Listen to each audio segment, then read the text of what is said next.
Right, so I wanted to focus in a little bit on this idea of integrated approaches to teaching science, or thinking about science and science knowledge as integrated with so many other subjects and disciplines. When we think about integrated curriculum with in a connection to education, it's really a strategy that's based on learning as a series of connections.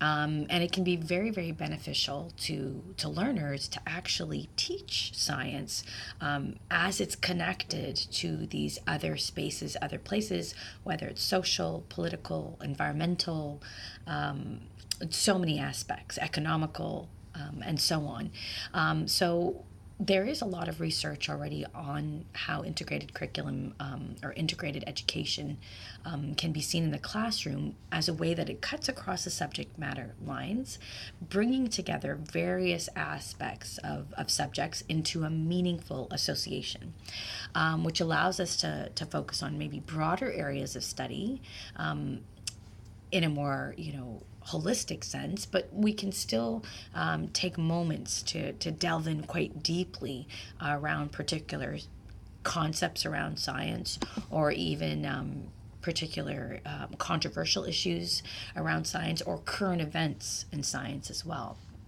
It's definitely a way that views learning and teaching in a more holistic way that reflects the real world, which is interactive and in connection with each other. So why wouldn't we think about science as integrated or connected, as opposed to it being these very distinct disciplines, whether it's biology, chemistry, physics.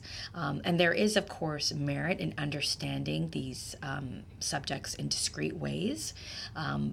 But I want us to think about ways that we integrate it as well. And I kind of alluded to the idea that, everything that we think about when we're thinking about science education or science teaching, all these different strategies that we're sharing and looking at, there isn't one that dominates over another. They're all enmeshed together, and we need to kind of pick and choose and see what works best in understanding a science concept for that moment. And sometimes it means bringing different aspects together. So even when I talk about teaching science as it's connected to so many other disciplines, I actually see this as a way that learners can truly learn through their preferred learning modalities. When we think of Howard Gardner's multiple intelligences, we can see how we can teach science through an integrated approach, how we can easily address multiple intelligences through the implementation of these integrated teaching approaches.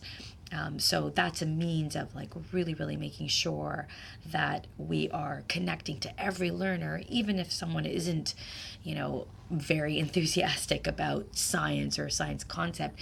If we can approach the knowledge around science through these different ways, whether it's an artistic, a kinesthetic, a mathematical, whatever it might be, maybe we'll be able to appeal to their understanding in science in these different ways.